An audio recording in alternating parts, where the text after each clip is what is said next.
হ্যাঁ মালিক বলো। আরে কালকে আমাকে স্যার মেরেছিল না, আজকে স্যারকে মজা দেখাবা। ও আচ্ছা ঠিক আছে, তাহলে তুমি আমার পিছন পিছনে আসো। এই ছোটু, কালকে তো তুই হোমওয়ার্ক করিসনি, আজকে কি হোমওয়ার্ক করে আসছিস? হ্যাঁ স্যার, কালকে রাতে আমি সব হোমওয়ার্ক কমপ্লিট করেছি। আরে কালকে যে তোকে যেটা পড়তে দিয়েছিলাম সেটা হয়েছে। হ্যাঁ স্যার, সেটাও আমার মুখস্থ হয়েছে। আরে ও তো সবকিছু করেছে, এখন আমি ওকে মারবো কিভাবে? আইডিয়া। কি রে, তুই কি কালকের হোমওয়ার্ক করেছিস? হ্যাঁ স্যার, কতবার তোমাকে বলবো কালকের হোমওয়ার্ক আমি করেছি। আব্বে আমি ওটা বলিনি, কালকে যেটা তোকে আমি হোমওয়ার্ক দিব। আরে স্যার, তুমি কি পাগল টাগল হয়ে গেছো নাকি? তুমি যখন হোমওয়ার্ক দিবা তখনই তো আমি করব। আরে তোর এত বড় সাহস, তুই আমাকে পাগল বললি? তুই তোর স্যারকে পাগল বললি? তোকে এখনই মজা দেখাচ্ছি, এই নে।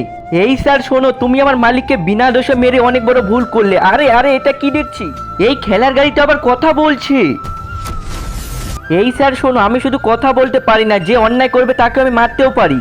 আরে এই গাড়িটা রোবট হয়ে গেল। আরে স্যার, তুমি এত সময় আমাকে মারলে না, এখন আমার রোবট তোমাকে মারবে। এখন তো স্যার তুমি আমার হাতে মরবে। আরে ছোট প্লিজ, তুই তো রোবটের কাছ থেকে আমাকে বাঁচিয়ে নে। কি বলছো স্যার? বন্ধুরা, আমার স্যার কি রোবটকে মারবে না ছেড়ে দিবে? তোমরা ভিডিওটা লাইক করে চ্যানেল সাবস্ক্রাইব করে কমেন্ট করে দিয়ে যাও।